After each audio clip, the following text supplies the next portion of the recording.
Welcome to ATSA's Backchannel. I am Alejandro Leguízamo, your host, and it is my pleasure to welcome today Robert Seymour Wright. Mr. Wright is a social worker and sociologist whose 31-year career has spanned the fields of education, child welfare, forensic mental health, trauma, sexual violence, and cultural competence.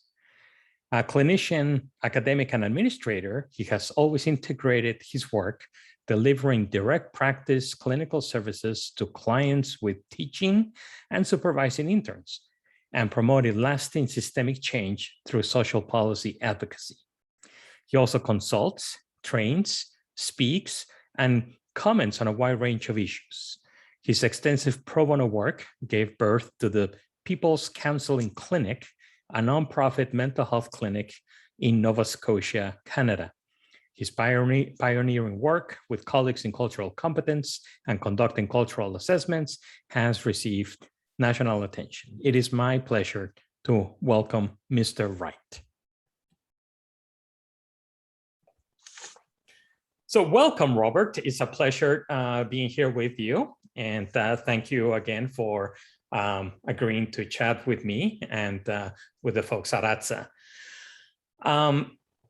Wanted to start by asking you how you got into this field, counseling and counseling sexually aggressive people, trauma, etc. Sure.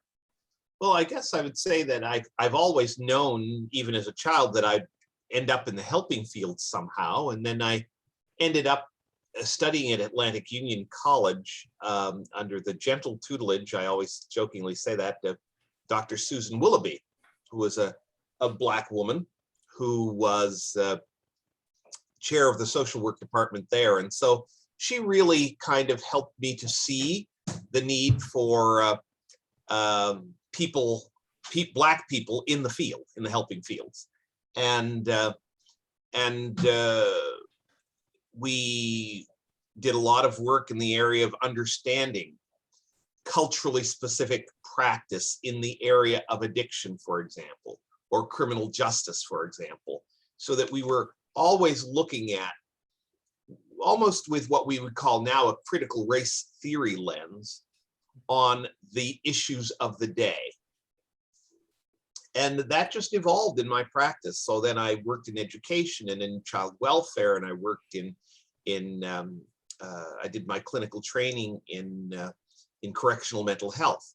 Always again with this critical race lens, or asking the question, what does this have to do with being Black? And my real interest in working with sexually aggressive folks, people with sexual behavioral problems, sex offenders and the like, occurred when I was serving as the director of child welfare, and this would have been in the mid-90s. And some of the young people that we served, we ended sending out of province for treatment.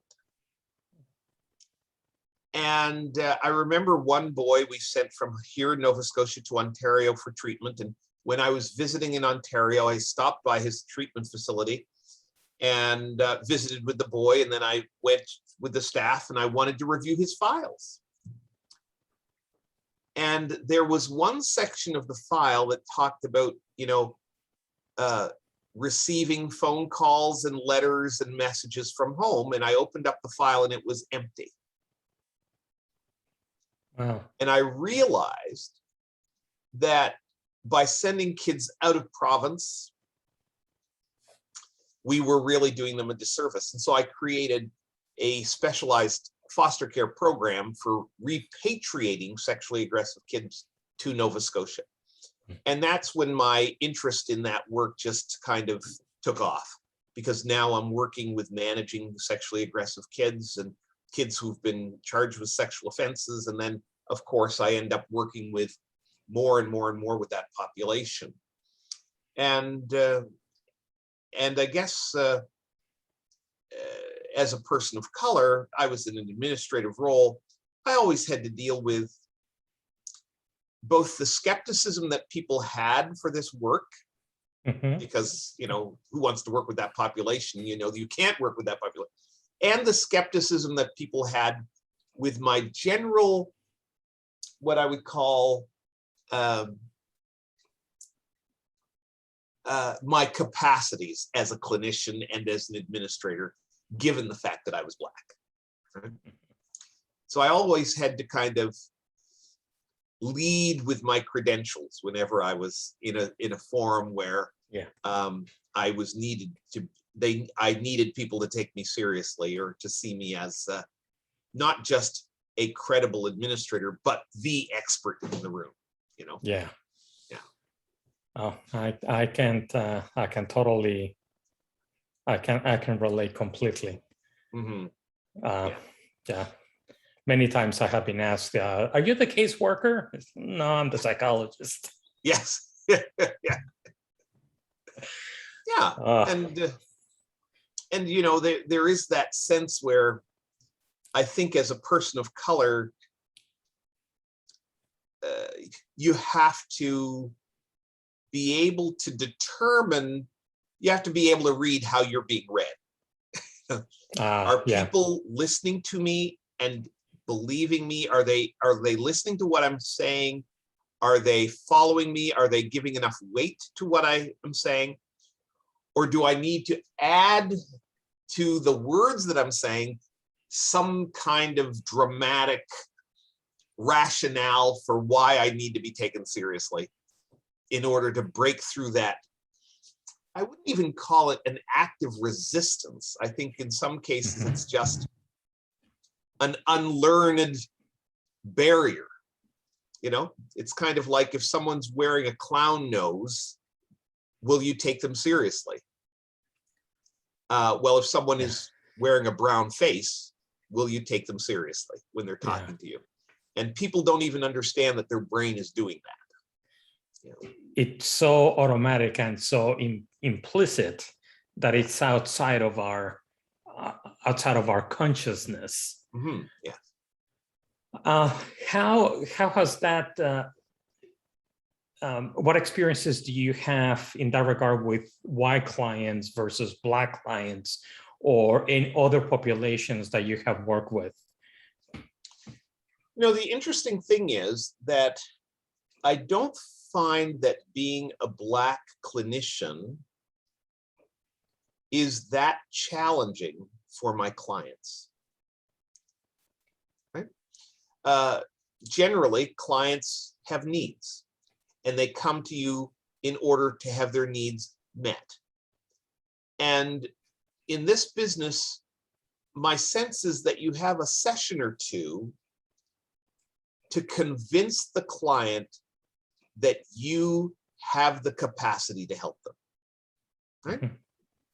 And I think that a lot of clients come into that work with some skepticism anyway, particularly in this field. People who are voluntarily coming forward for help may have been refused help in previous circumstances. Or people who are just beginning to ask for help are looking for evidence that you're going to reject them, right? People who are mandated to receive help are needing you to demonstrate, I think, both. It's interesting. They need both for you to demonstrate that you have authority and acceptance, right? Mm-hmm. You know, because if you don't have authority, then they'll walk all over you because they're mandated clients. But if you don't accept them, then the openness to work with you is limited. And I don't think that as I'm thinking about this, working in prisons, working in institutions, working in the community, the real challenge has not been with the clients overcoming the barrier of my Blackness, if you will. Mm-hmm. It's been with the allied professionals, both within my institutions and in the other institutions that serve them, right? Mm-hmm. So that when I'm working with someone and for example, I've done assessments. I do this thing called impact of race and culture assessments, which is something that's like an enhanced pre-sentence report for people who are Black who are about to be sentenced. Now, I haven't done this work exclusively in the work of dealing with sex offenders, but with a fairly broad range of folks. And when I'm going into an institution to interview a person, I often have to fight my way into an interview room. Yeah. And I think that's because I'm a Black man going to visit a Black inmate, and they'll initially want to put me in a room that has a glass barrier between me and them. Yeah. I'm saying, look, I'm a professional with a court order, and I need a contact room in order to do this interview. That was what I ordered when I scheduled this time to come here. Yeah. Why are you trying to put me in a room like that? Right? And do they do that with the person's attorney? Right, exactly. Yeah. Right. But because I'm a Black man, my credentials have to be overemphasized in order to overcome the skepticism that my Blackness presents to them. And so I found myself in a couple of institutions just being, just standing outside of this is not the room I ordered. Well, just wait here. We'll find the captain. No. I'm going to wait here in the hallway until you find the proper room for me. Right? And then I'm in the room with the person, and a half hour later, they're coming to take me out. No. I ordered 2 hours for this interview. Yeah. If you'll check your paperwork, you'll see it was 2 hours. Again, in those situations, I feel like I'm having to, and it's like I say, it's not the client who has the problem. Yeah. It's all of the systems around the clients. Yeah. Which, in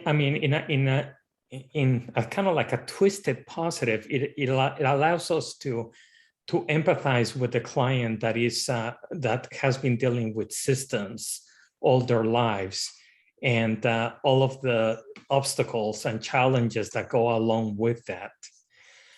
And it's, it really behooves us, if I think that's a word, to ask our clients what has their experience with the system been? How have they been targeted or oppressed or discriminated? Although I think that for the great majority of clinicians, scares the hell out of them to even touch that with a 10-foot pole. But it's so important for the person to be able to voice that. They have been traumatized in their histories, that abuse, neglect, and then the system just repeats those oppressions and trauma. It's really, really important to be able to do that. Yes. Well, it's interesting in the one situation I'm thinking about, where I'm in a room with the client, and then custody officers come in to kind of remove me, and I refuse to go, but I'm polite and just, professional and reminding them. And when all of that was resolved, the client leaned over the desk and said, "Man, how did you do that? Like, how did you keep your cool? Like, I saw how you talk." And we stopped talking about the assessment and started to talk about, how does a Black person who's confronted not respond in a way that is going to get them booted out of a place? And it was a real interesting thing, because the client had lots of times in their history acted inappropriately. Yeah. Sometimes with this agitation of the racial dynamic being a part of the equation. Yeah. And it was interesting that it gave me a lot of latitude to talk to him about that in his circumstance, because he saw me Yeah. dealing with that very same circumstance while visiting with him. Yeah. Right? And I think that it is something that's absolutely essential for us to talk about the racial components to the individual's pathway into sexual deviance, criminal behavior, or what have you. It's also important for us to talk about the racial component of them navigating the systems that have been adjudicating them and managing them and treating them. And even to talk about the racial component to their ability to envision their future, right?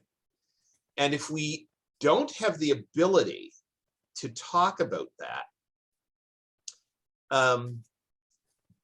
there's a real missed opportunities. And I would say more than that, it's kind of like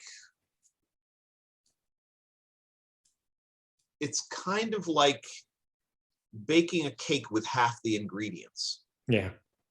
Right?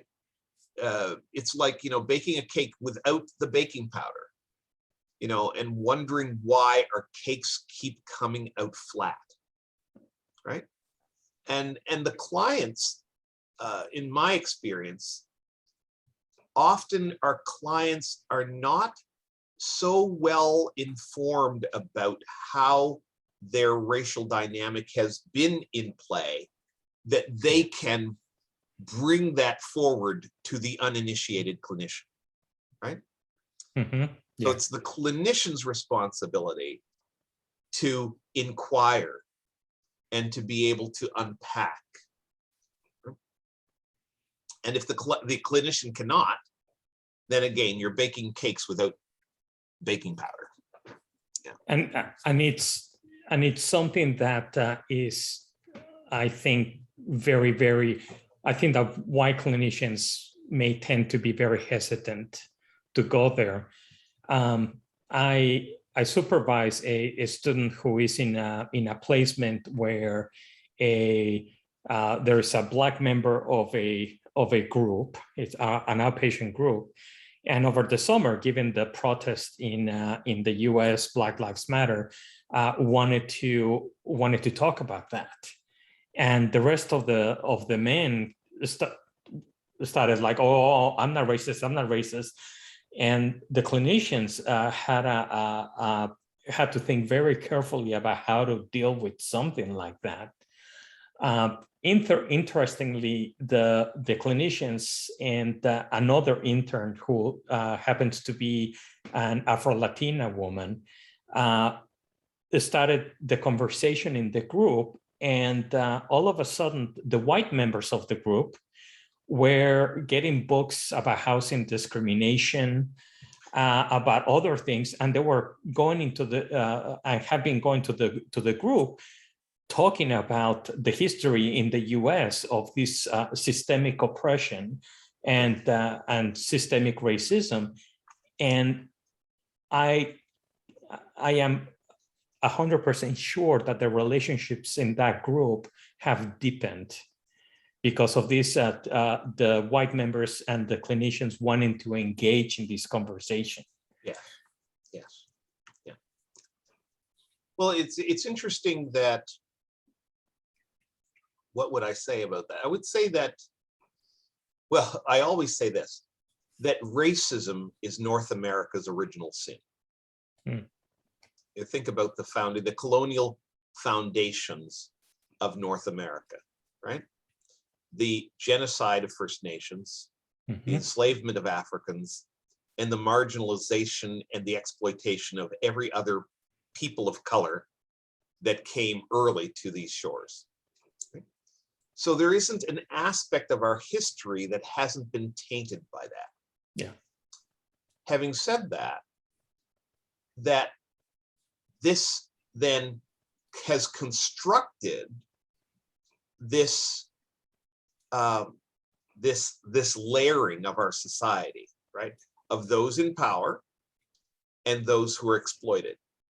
And many of our clients, even those who are white, come from places where they can relate to this stratified society.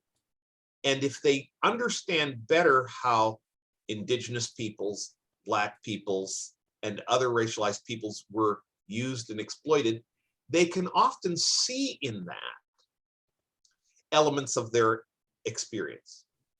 And certainly, if they are part of this demonized group of sexually aggressive or individuals, they can better see marginalization, discrimination, and exclusion after they connect to that history. And so I think it's a very powerful tool to open up to all of the people that we work with these histories. And also a great deal of the people that we work with who are white come from lower socioeconomic strata, and they have been marginalized and oppressed because of that. I tell my students that intersectionality and the different groups that we belong to is like a musical equalizer. There's, it goes up and down depending on where we are, but there are elements of all of them. So a person can have the white privilege, but not have the privilege of wealth, or, vice versa. Yes. So it's really, really, I'm assuming that in Canada is similar, but here in the US, the way that history is taught is very surgical. So that every week, I use Facebook a lot, and every week I read something that, oh my God, I can't believe I didn't know that. And it's good to keep on learning about that. Yes. How can we foster more understanding, more participation of students? How can we recruit more students to come into this field that it's not exactly very palatable? It's like, oh, you want to, not many want to go into counseling, and then, hey, come on, let's work with court order individuals or in prisons. Not exactly a lot of people's cup of tea. I certainly wasn't thinking about that in grad school, but here I am. But yeah, I think that there's a number of things there, and I think that first of all, I think that and I think that the answer is on many levels. One of the things that I'm learning is that when we think about the mental health needs of racialized people, historically, the absence of culturally informed and culturally appropriate mental health service for racialized folk has resulted in our needs being seen and responded to more from a criminal justice response than a health or mental health response. Right? So I always say that in school, I say, the privileged white kid who has behavioral problems needs help. And they're going to get it. They're going to get counseling. They're going to get supports. They're going to be diagnosed. They're going to have accommodations in their academic studies and all of that. The racialized person who's having difficulties, their behaviors and problems are more likely to be defined as behavioral and requiring discipline and perhaps even policing. And so I think that one of the things that needs to happen is that institutions need to see the injustice in that and need to begin to gather the resources necessary to better understand the needs of racialized people in all of these institutional settings, whether that's schools, whether that's in the criminal justice system, whether that's in healthcare. And what that will do is it will create the demand for that knowledge, right? And if there's a demand for the knowledge, then racialized folk who are in this field will actually begin to become valuable, right?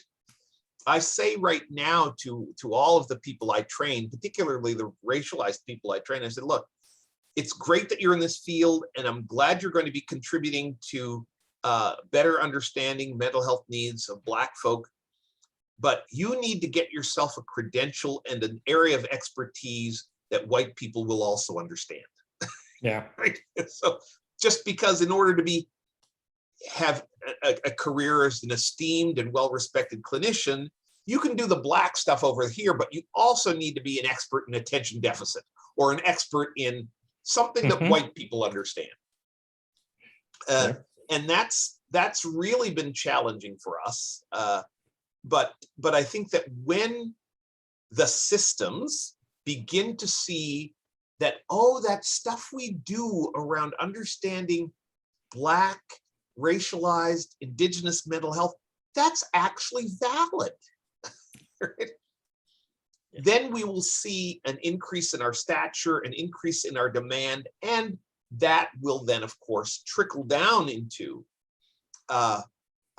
having people who are young people exploring their careers seeing this as a valuable and a worthy pursuit.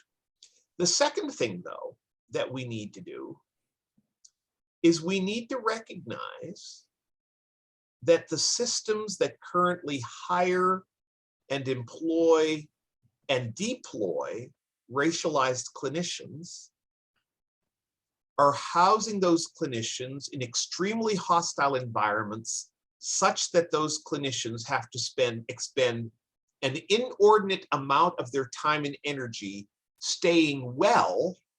Yeah. And that energy isn't energy that they can contribute to the institution. The institutions that employ us are trying to kill us. And I'm talking about the people who work in the institutions. I'm not talking about the clients. Yeah. And that was something that really rung true for me a number of years ago, probably a dozen years ago now, when I was developing a network of African Nova Scotian mental health clinicians in Nova Scotia. And we were working on a training modules to help, improve mental health service delivery to Black folk. And people kept wanting to meet. We need to meet. We were using telehealth at the time. This was before Zoom. I said, well, it's too expensive to bring us all together. What's this fascination with meeting that people have? Yeah. Eventually, we did meet. And I realized that people needed to meet not because it would enhance our ability to work on these training modules that we were developing. They needed to meet to commiserate. Yeah. They needed to meet to hug each other and affirm each other in the work, because most of them existed as the only clinician in their clinic, the only Black clinician in their clinic all across the province. And the levels of microaggressions, dismisses, the kind of superficial dismissing, the undermining their credibility and their clinical expertise, not understanding or giving any credibility to the insights that they brought into their clinical setting from a racial perspective, was hurting these clinicians. Yeah. And so one of the things I've been advocating for is a very explicit and specialized network of supports for racialized clinicians. Yeah. So we all have to have supervision. In this field where there's supervision, we need to have supervision. We all work in places where there's an EAP program, an EFAP program, and so forth. And I say very clearly, where are the programs and services to help your racialized workers deal with the hostile environment that they're employed in? I just say it that explicitly. Yeah. You know, if you were working in a mine, they would give you a mask so you could breathe in a mine. They'd give you a hard hat. They would equip you for the dangers that exist in that environment.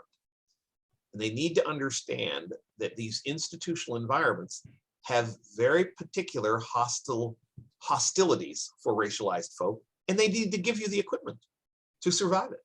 Yeah. Yeah, you know, that's a really, really great point. When I worked at the prison, it wasn't the men that got me thinking about moving on to another place. It was the system. Yeah.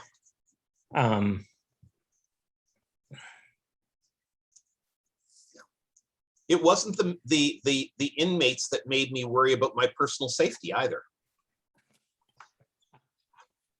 Like, there would be custody officers who would remind me every day that they had the right and the authority to strip search me if they wanted. And they're the ones that are able to get out of the facility at night. Yeah. Oh my God. Right.